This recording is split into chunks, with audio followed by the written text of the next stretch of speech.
हवाले से मौजूद किया गया पेपर प्रैक्टिस तो आपकी वैसे भी होगी है पिछले 3 महीनों से आप पेपर देते हैं कि चंद चीज़ें ऐसी हैं जो शायद आपके जहन में ना मैं आपको जनरली तमाम पेपर्स के हवाले से गाइडलाइन आपको इंग्लिश में सबसे पहले अभी आप आएंगे कि मैं सेकंड ईयर से जिक्र कर रहा था कि जो स्टेटमेंट होती है क्वेश्चन की वो आपको समझना लाजमी है।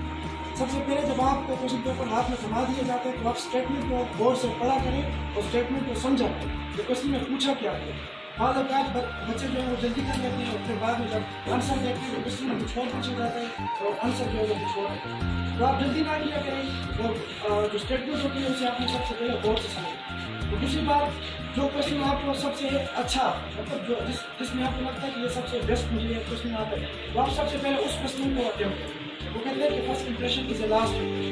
तो जब आपका पहला ही क्वेश्चन जो है वो सबसे बेस्ट होगा तो एग्जामिनर जो चेक करने वाला होता है उसे लगेगा कि बच्चे ने जो है वो प्रिपरेशन की तो उस लिहाज से आपके तमाम क्वेश्चन जो है वो चेक। तो आपने ऐसा नहीं करना है कि जो है वो नंबर वाइज फॉर एग्जाम्पल आपको क्वेश्चन नंबर 10 अच्छे से आता है लेकिन आप नंबर वाइज देख सकते हैं। आप क्वेश्चन नंबर 1 जो है पहले करें और क्वेश्चन नंबर 2 जो है वो बाद में करें। इस तरह जो क्वेश्चन आपको जो है वो अच्छे से आता है चाहे वो क्वेश्चन नंबर 10 हो चाहे वो क्वेश्चन नंबर 5 हो कोई भी क्वेश्चन हो सबसे पहले आपने जो है वही वाला क्वेश्चन पे वो अटेम्प्ट करें। तो दूसरी चीज़ जो थोड़ा सा मैं आपको बता दूँ कि टाइम मैनेजमेंट सबसे इंपॉर्टेंट चीज़ जो पेपर में होती है वो टाइम मैनेजमेंट।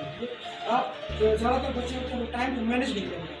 यहाँ पर आपकी टाइमिंग जो है पेपर की वो 2 घंटे के हवाले से थी और जो बोर्ड का पेपर होगा उसमें 3 घंटे की टाइमिंग होगी। आपकी प्रैक्टिस हो चुकी है इंशाल्लाह जो है वो मतलब कोई भी पार्ट आपसे नहीं रहेगा लेकिन फिर भी आपने टाइम को मैनेज करना है। कितना टाइम मैंने एक क्वेश्चन को देना है कितना टाइम मैंने शॉर्ट क्वेश्चन को देना है और कितना टाइम मैंने लॉन्ग क्वेश्चन। और तीसरी चीज़ ये है कि आपने मतलब अगर आप क्वेश्चन की स्टेटमेंट नहीं लिखते तो फिर आपने क्वेश्चन की नंबरिंग ठीक से करनी है। हम जब आपके पेपर चेक करें तो बस बच्चे ऐसे भी है कि वो क्वेश्चन की जो स्टेटमेंट जो नहीं लिखते उनकी नंबरिंग वो गलत लिखते हैं। फॉर एग्जाम्पल वो क्वेश्चन नंबर 10 पहले अटेम्प्ट करते हैं तो उसे क्वेश्चन नंबर 1 कर देते हैं स्टेटमेंट तो उन्हें लिखी नहीं होती है तो आंसर जो है वो मिक्स अप करते हैं। तो जब आप स्टेटमेंट नहीं लिखे होते तो आप ऐसा किया करें कि क्वेश्चन की जो नंबरिंग होती है वो आप ठीक से करें। फिर चाहे आप क्वेश्चन नंबर 9 करते हैं कोई भी करते हैं लेकिन आपकी नंबरिंग जो है वो ठीक होती है। अगर आप स्टेटमेंट लिखते हैं वो ज़्यादा बेस्ट है। स्टेटमेंट जो वो मतलब एग्जाम चेक पेपर चेक करने वाला होता है उसकी ज़्यादा जो है वो आसान। फिर इंग्लिश का पेपर इस पे आ जाता है कि उसमें पहले जो एक सेक्शन है तो उसमें एमसीक्यूज होती है वो आपके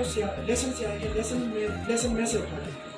तो दूसरा जो सेक्शन होता है वो सेक्शन बी होता है। सेक्शन बी में शॉर्ट क्वेश्चन होते हैं उसमें पहला क्वेश्चन जो है वो कंपल्सरी होता है। 13 क्वेश्चन आपको गिवन होते हैं 13 में से आपको 10 अटेम्प्ट करने होते हैं और पहला क्वेश्चन जो है वो आपके लिए कंपल्सरी होता है। फर्स्ट ईयर के लिए और सेकंड ईयर के लिए वो पहला फेज होता है रेफरेंस टू द कॉन्टेक्स्ट। पहला क्वेश्चन आपका होता है reference to the context explain the following stanza with reference to the context. वो क्वेश्चन आपने मतलब वो कंपल्सरी होता है वो आपने लाजमी करना है।